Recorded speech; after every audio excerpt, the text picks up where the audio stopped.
আসসালামু আলাইকুম ওয়া রাহমাতুল্লাহি ওয়া বারাকাতুহু। সকলে কেমন আছেন?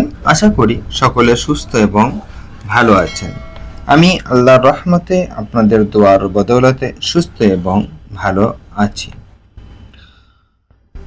এখন আমরা নুন সাকিন অথবা তানবিনের যে কায়দাটি আমাদের দীর্ঘ কয়েকদিন ধরে হচ্ছিল সেটি শেষের দিকে আসছি আমরা।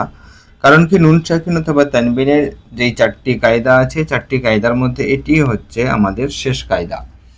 তো নুন সাকিন অথবা তানবিনের ইজহার, ইকফা, ইকলাব, ইদগাম এগুলো আমরা সবই পড়ে নিয়েছি। ইদগামের আবার দুটি ভাগ আছে, ইদগামে বিলাগুন্না এবং বিলগুন্না। আগে কিন্তু ইদগামে বিলাগুন্নার উদাহরণ হয়ে গেছে, এখন শুধুমাত্র ইদগামে বিলগুন্না পড়ব, তারপরে আমাদের কিন্তু নুন সাকিন অথবা তানবিনের কায়দা শেষ।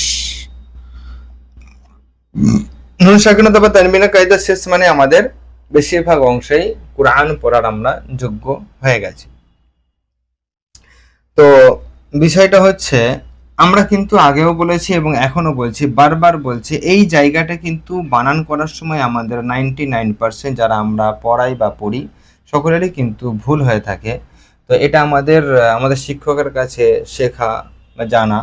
তো এইখানে নুন সাকিন অথবা তানবিনের ইদগামের বিলগুন্নায় কিন্তু নুন সাকিনকে ধরতে হবে। কারণ হচ্ছে কি, আমরা ধরি না এই কারণেই, আমাদের ভুল হয় এই কারণেই যে এখানে তো তাসজিদ আলা অক্ষর এসছে, তাসজিদ আলা অক্ষরে পূর্বের অক্ষরের সঙ্গে মিলিয়ে পড়তে হয়। তার মানে নুনটা তো সাকিন আছে, এখানে কিন্তু আমরা পড়তে পারবো না বা একে পড়া যাবে না। আমাকে পড়তে হবে কি, মিমের সাথে। মিমে যদি হারাকাত থাকে, মিমে এখানে হারাকাত আছে তাই দিয়ে দিই। তো আমাকে পড়তে হবে কি, মিমের সাথে। এটা কিন্তু আমাদের 99% ভুল হয়ে থাকে, এটা আমরা এখানে করব না। শুধুমাত্র ঈদগামের বিল গুন্নায় আমাকে নুনটাকে ইয়ার সাথে মিলিয়ে বানান করেও পড়তে হবে বা গুন্না ইকফার সাথেও পড়তে হবে। এদিকটা আমাদের লক্ষ্য অতি অবশ্যই করতে হবে। তো এখানে কি করো, মিম নুন ইয়া জের মি,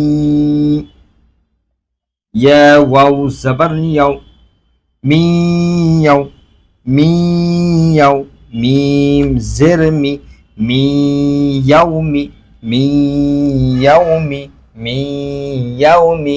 বানান আমরা কিভাবে করব, মিম নুন ইয়া জের মি, ইয়া ওয়াও জাবান ইয়াও, মিয়াও মিম জের মি, মিয়াউমি মিয়াউমি মিয়াউমি।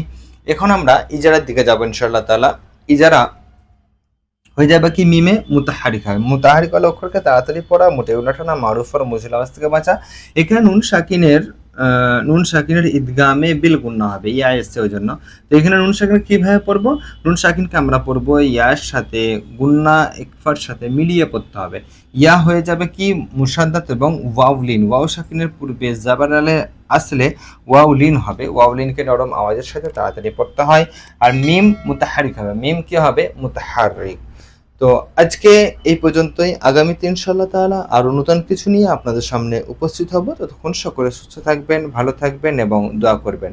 আর যদি আপনার মনে হয় ভিডিওতে কিছু শিখতে পারলাম, তাহলে অন্য কাউকে শেখার সুযোগ করে দেবেন শেয়ার করে, এবং লাইক করে এবং কমেন্ট করতে পারেন যদি আপনার কোনো কোশ্চেন থাকে সেই বিষয়ে।